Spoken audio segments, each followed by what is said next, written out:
এবার ইন্দ্রাণী গাঙ্গুলিকে তুলে নিয়ে গিয়ে জিম্মি করে রাখলো জয়িতা দেবলীনা। হ্যাঁ বন্ধুরা, ভিডিওটা লাইভে দেখতে থাকুন। যে মুহূর্তে কিনা দেবলীনা হঠাৎ করেই ইন্দ্রাণী গাঙ্গুলির জুসে যখন কিনা ঘুমের ওষুধ মিশিয়ে দিয়ে ইন্দ্রাণী গাঙ্গুলিকে অচেতন করে সেখান থেকে বাড়ি থেকে সমস্ত লোকেদের চোখে ফাঁকি দিয়ে তুলে নিয়ে চলে যায়, ঠিক তার পর মুহূর্তে আয়ুষ যখন কিনা বড় ভেসে তৈরি হতে থাকে এবং সেখানে যখন কিনা ঈশান বলতে থাকে যে ভাইদা আর কয়েক ঘন্টা মাত্র, তার পরবর্তীতে এই গাঙ্গুলি পরিবার পেয়ে যাবে তাদের বাড়ির বড় বউ এবং আমি পেয়ে যাবো আমার বড় বৌদি।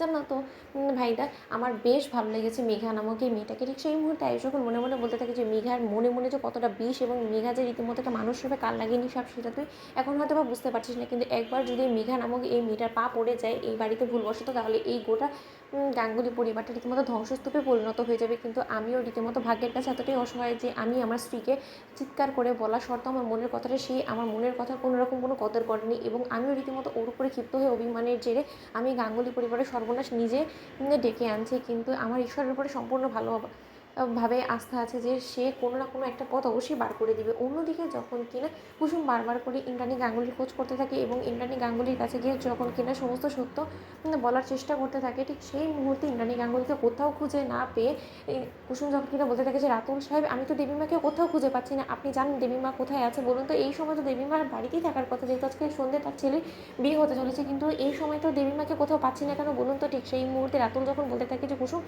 কোনোভাবে গাঙ্গুলি পরিবারের সমস্ত লোকেদের চোখে ফাঁকি দিয়ে তোমার দেবীমাকে তুলে নিয়ে যায়নি তো। ওই মেঘা কিন্তু বেশ সাংঘাতিক একটা মেয়ে। ঠিক সেই মুহূর্তে মেঘা যখন সেখানে এসে বলতে থাকে যে কি কুসুম, নিশ্চয়ই তুমি তোমার দেবীমাকে খুঁজে চলেছো, যে তোমার দেবীমার কাছে কি তুমি আমার সম্পর্কে সমস্ত নোংরা মন্তব্যগুলো করবে এবং তার থেকে বড় কথা তুমি সমস্ত তোমার প্রমাণগুলো দেখাবে, কিন্তু সে করে পালিয়ে। জানো তো, তুমি কোনো কিছু করে ওঠার আগেই আমি তোমার দেবীমাকে এখান থেকে সরিয়ে ফেলেছি, এবার তোমার দেবীমা তার ঠিক ঠিকানায় আছে। ঠিক সেই মুহূর্তে ইন্দ্রাণী গাঙ্গুলির জ্ঞান ফিরে আসা মাত্র যখন কিনা ঘরবন্দি অন্ধকার ঘরে হাত পা বেঁধে রাখা অবস্থায় নিজেকে পায়, ঠিক সেই মুহূর্তে ইন্দ্রাণী গাঙ্গুলি চিৎকার চেঁচামেচি করতে থাকে এবং বলতে থাকে যে কে তোমরা এবং কেনই বা আমাকে এখানে তুলে নিয়ে এসেছো, কেনই বা আমাকে এবারে পেয়ে জিম্মি করে রেখেছো। ঠিক সেই মুহূর্তে আলো জ্বলা মাত্র যখন কিনা ইন্দ্রাণী গাঙ্গুলি নিজের চোখের সামনে দেবলীনা এবং জয়িতাকে দেখতে পায়, ঠিক সেই মুহূর্তে ইন্দ্রাণী গাঙ্গুলি অবাক হয়ে যায় এবং বলতে থাকে যে দেবলীনা, তুমি জেল থেকে কী করে ছাড়া পেলে। ঠিক সেই মুহূর্তে দেবলীনা বলতে থাকে যে নিশ্চয়ই আন্টি আপনি আমাকে দেখে অবাক হচ্ছেন, তাই না? কেন ইন্দ্রাণী গাঙ্গুলি এতই সহজ নাকি দেবলীনাকে চার দেওয়ালের মধ্যে জিম্মি করে রাখা? আজ সন্ধ্যে যে সর্বনাশটা হতে চলেছে সেটা তো এই দেবলীনারই করা, এবং তুমি হয়তো বা জানো না যে মেঘার মতন কালনাগিনী সাপকে